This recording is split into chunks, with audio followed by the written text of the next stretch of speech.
நம்ம ஒவ்வொருத்தருமே நம்மளோட இலக்கை அடையிறதுக்காக ஓடிக்கிட்டு இருக்கோம். ஆனா சில பயணங்கள் இலக்கை அடையிறதுக்காக மட்டும் இல்ல. நமக்குள்ள இருக்கிற மனித நேயத்தை கண்டுபிடிக்கிறதுக்காகவும் தான். வாழ்க்கையில சில சோதனைகள் நம்மள உடைக்கிறதுக்காக வர்றதில்ல. நம்மளால இன்னொருத்தரை உயர்த்த முடியுங்கிறத உணர்த்துறதுக்காக வருது. வாழ்க்கையில நம்ம செய்யற பல செயல்கள் அந்த நொடியில சின்னது மாதிரி இருக்கும்.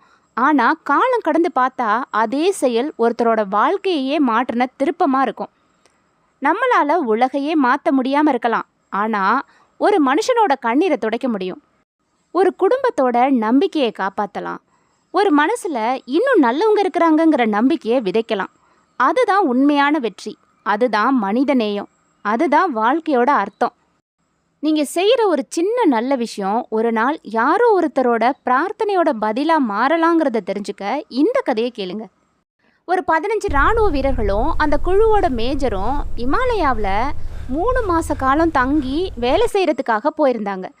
ரொம்ப குளிர்ச்சியான சீதோசன நிலையும் இடையிடையே பெஞ்ச பனிமழையும் அவங்க மலை ஏறுறத ரொம்ப கடினப்படுத்துச்சு. இந்த நேரத்தில் யாராவது ஒரு கப் தேநீர் கொடுத்தா எவ்வளவு நல்லா இருக்கும்.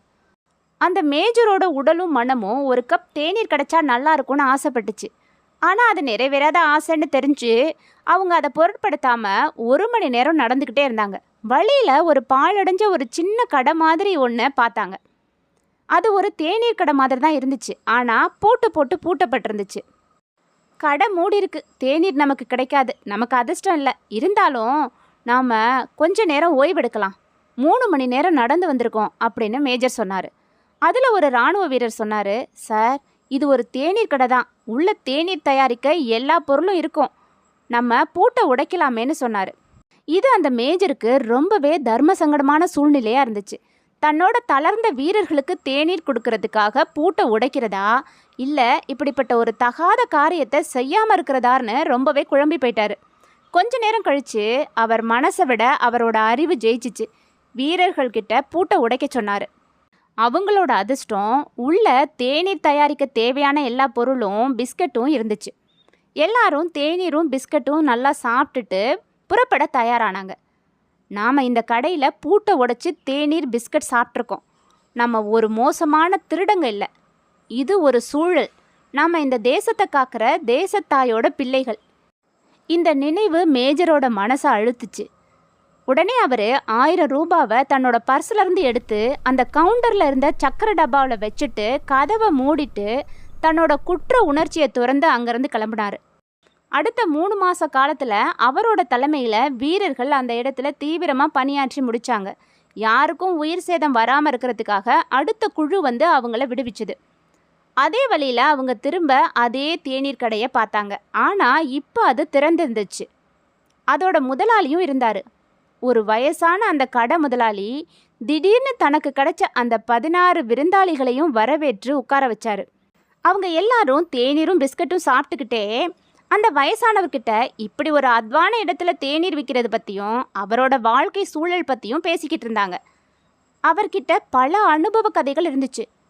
ரொம்பவே கடவுள் பக்தியோட பேசினார். ஒரு வீரர் அவர்கிட்ட கேட்டார், ஏ தாத்தா, கடவுள் இருக்கிறாருங்கிறது உண்மைன்னா அவர் எதுக்கு உன்னை இப்படிங்க இவ்வளவு வறுமையோட வச்சிருக்கணும் அப்படின்னு கேட்டார். அதுக்கு அந்த தாத்தா, அப்படி சொல்லாதீங்க மகனே, கடவுள் நிச்சயம் இருக்கிறாரு. அதுக்கு என்கிட்ட சாட்சி இருக்கு.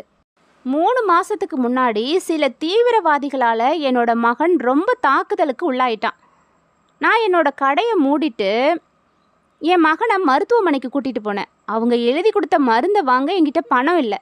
தீவிரவாதிகளுக்கு பயந்து யாரும் எனக்கு கடன் கொடுக்கவும் முன்வரலை. என்னோட நம்பிக்கையே போயிடுச்சு. கடவுள்கிட்ட கதறி அழுதுகிட்டே என்னோட கடைக்கு வந்து சேர்ந்தேன். நான் வந்து பார்த்தப்ப என் கடையோட பூட்டு உடைக்கப்பட்டிருந்துச்சு. நான் ரொம்பவே பயந்து போயிட்டேன். என் கடையில் எல்லாமே போச்சுன்னு தான் நினச்சேன். ஆனால் உடைக்கப்பட்ட பூட்டை விலைக்கு பார்த்தப்ப அங்கே சக்கரை டப்பாவில் ஒரு 1000 ரூபாய் இருந்துச்சு. உங்களுக்கு என்னால் அந்த 1000 ரூபாயோட மதிப்பை வார்த்தைகளால் சொல்ல முடியாது. கடவுள் இருக்கிறாருங்கிறதுக்கு இதை விட வேற என்ன சொல்ல முடியும் அப்படின்னு முடித்தார். அவர் கண்களில் அதுக்கான நம்பிக்கை மிளர்ந்துச்சு. அந்த 15 ஜோடி கண்களும் அந்த மேஜரோட ஒரு ஜோடி கண்களை இப்போ துடிப்போட பார்த்துச்சு. அந்த ஒரு ஜோடி கண் எதையும் சொல்லாதீங்கிறத ஒரு அதிகார ஆணையாக பிறப்பிக்க அதை அவங்க உணர்ந்தாங்க. அந்த மேஜர் எழுந்து எல்லாத்துக்கும் சேர்த்து பணம் கொடுத்தாரு. அந்த முதியவரை தழுவிக்கிட்டு, ஆமா தாத்தா, எனக்கும் தெரியும் கடவுள் இருக்கிறாரு தாத்தா, உங்க தேநீர் ரொம்ப சுவையா இருந்துச்சு அப்படின்னு அவர் சொல்லும்போது அவரோட கண்கள் ஓரத்தில் ஈரம் படிகிறத அந்த 15 ஜோடி கண்களும் பார்க்க தவறல. இதில் இருக்கிற உண்மை என்னன்னா, நீங்களும் யாருக்காவது கடவுளாகலாங்கிறது தான். அழுவதை விட அதிகமாக சிரிங்க, பெறுவதை விட அதிகமாக கொடுங்க, வெறுக்கிறத விட அதிகமாக நேசிங்கன்னு சொல்லி இந்த பதிவை நான் முடிச்சுக்கிறேன். இது வாழ்க்கை வாழ்வதற்கே விஸ்டம் ஸ்டோரிஸ். நான் உங்க பவி. நன்றி, வணக்கம்.